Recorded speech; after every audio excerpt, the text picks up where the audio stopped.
আজকে ছাদে যেয়ে দেখি আমার যে পেঁপেগুলো গাছে ধরেছিল সেগুলো পেকে গিয়েছে। তো আমি এখান থেকে একটা পেঁপে তুলে ফেললাম, যে পেঁপেটা পেকে গিয়েছিল। দেখুন কি সুন্দর রং এসেছে। তো পাশাপাশি দেখি করলা গাছটা যে অযত্নে বেড়ে উঠেছিল, খুব একটা যত্ন নিতাম না, কারণ করলাগুলো একদম ছোট সাইজের হতো। তো দেখি সেখানেও প্রায় ৬-৭টা করলা হয়েছে। করলাগুলো তুলে নিলাম। একটা শিম গাছ লাগিয়েছিলাম অনেক আগেই, খুব একটা বড় না, ছোট সাইজেরই ছিল, বেশি বাড়তো না শিম গাছটা। তো হঠাৎ করে দেখি শিম গাছে ফুল এসেছে।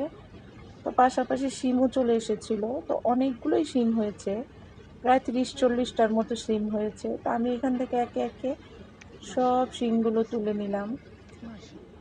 এগুলো সবই আমার ছাদ বাগানের সবজি। আমি একটা সময় ভাবতাম যে অনেক লোকজন ছাদ বাগানে সবজি গাছ রোপণ করে, কিন্তু ওদের সবজি হয়, আমারটা হতো না। আমি ভাবতাম যে আমার মনে হয় কোনোদিনও হবে না। তো ইউটিউব থেকে অনেক কিছু জেনে কিছু সার, হালকা পাতলা জৈব সার দিতাম, এবং একটু একটু করে যত্ন করার পর একদিন সত্যিই দেখলাম যে আমার সবজি গাছগুলোতে মোটামুটি অল্প পরিমাণে হলেও সবজি আসা শুরু করেছে। তো দেখুন এখান থেকে আমি সবগুলো সিম তুলে ফেললাম। তো পাশাপাশি দেখি যে আমি এখানে যে বেগুন গাছগুলো লাগিয়েছিলাম সেখানে আগে থেকে বেগুন হতো, তারপরেও দেখি ৪-৫টা বেগুন হয়েছে। সেখান থেকে বেগুনগুলো তুললাম। এগুলো যখন তুলছিলাম আমি একা একা মনে হাসছিলাম, এবং মনটা খুব খুশি ছিল, যেগুলো আমার নিজের হাতে লাগানো গাছ থেকে আমি সবজি তুলছি।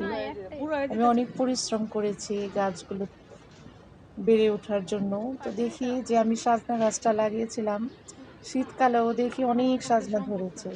এই ধরুন ১৫টার মতো হবে। তো আমার তো এত সজনার দরকার নেই, যেহেতু আমার পরিবারটা খুবই ছোট, তাই আমি এখান থেকে ৪-৫টা সজনা তুলে নিলাম। দেখুন, আর এখানে পাশাপাশি একটা শসা গাছ লাগিয়েছিলাম, সেখানেও দেখি ২টা শসা হয়েছে।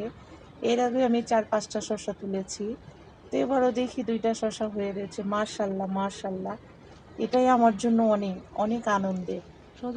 আর এখানে আমি যে বরবটি গাছগুলো লাগিয়েছিলাম সেখানে দেখি অনেকটাই বরবটি হয়েছে। তো এখান থেকে বরবটিগুলো আমি একে একে তুলে ফেললাম। দেখুন, আপনাদের যদি আমার ছাদ বাগানটি ভালো লেগে থাকে অবশ্যই আমার পাশে থাকবেন এবং আমাকে কমেন্ট করবেন যে আমার ছাদ বাগানটা আপনাদের কেমন লেগেছে। তো দেখুন দর্শক, আমি নিরাশ হইনি। আমি আস্তে আস্তে যত্ন করতে করতে করতে করতে দেখে এক পর্যায়ে আমার মনের আশা পূর্ণ হয়েছে। তো আমি সেটাই আপনাদের সাথে শেয়ার করলাম।